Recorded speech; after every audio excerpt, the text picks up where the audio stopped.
SEC baru saja mengajukan argumen banding terhadap kemenangan hukum Ripple. Dalam dokumen resmi yang diajukan ke Pengadilan Banding Second Circuit, regulator ini mengklaim bahwa keputusan sebelumnya salah dalam menilai XRP bukan sebagai sekuritas. Tapi, apakah SEC punya cukup alasan untuk membalikkan kemenangan ini? Mari kita bahas lebih dalam. Pada Juli 2023, Hakim Distrik AS, Analisa Torres, memutuskan bahwa penjualan programatik XRP di bursa digital tidak melanggar hukum sekuritas. Alasannya, pembeli retail tidak mengharapkan keuntungan berdasarkan upaya Ripple. Hakim ini bahkan mengutip pernyataan dari 3.000 pemegang XRP yang mengaku tidak mengetahui Ripple saat membeli token tersebut. Namun, dalam dokumen bandingnya, SEC menegaskan bahwa Hakim Torres salah. Menurut SEC, Ripple telah memengaruhi investor untuk mengharapkan keuntungan melalui kampanye pemasaran publiknya. Mereka menyebut bahwa kampanye ini secara aktif mempromosikan upaya Ripple untuk meningkatkan harga XRP.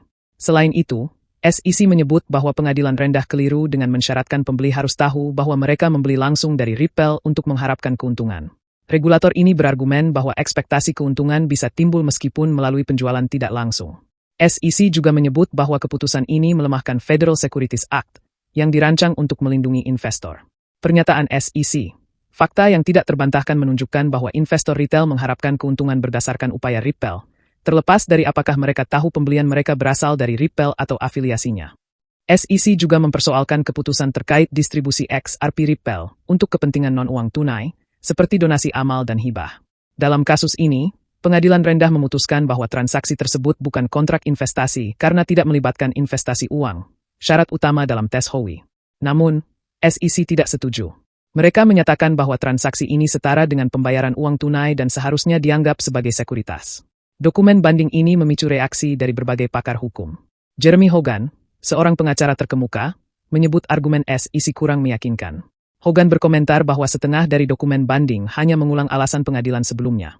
Ia menggambarkan langkah ini seperti mencoba meyakinkan seseorang untuk keluar bersama Anda dengan mengulang alasan mereka menolak sebelumnya. Hogan juga menyoroti bahwa SEC belum memberikan bukti konkret bahwa investor retail mengharapkan keuntungan dari upaya Ripple. Stuart Alderoty, CLO Ripple, bahkan memprediksi bahwa administrasi berikutnya mungkin akan menghentikan banding ini. Namun, jika banding berlanjut dan Second Circuit memihak SEC, kasus ini akan dikembalikan ke Hakim Torres untuk dipertimbangkan ulang berdasarkan faktor lain dalam tes Howey. Dalam situasi ini, sulit untuk mengatakan apakah SEC bisa membalikkan kemenangan Ripple. Tapi satu hal yang jelas, pertarungan ini belum selesai. Sementara itu, XRP tetap menunjukkan performa luar biasa, baru saja melewati angka $3 untuk pertama kalinya sejak 2018. Apakah Anda pikir SEC punya peluang untuk menang? Bagikan pendapat Anda di komentar. Jangan lupa like, subscribe, dan sampai jumpa di video berikutnya.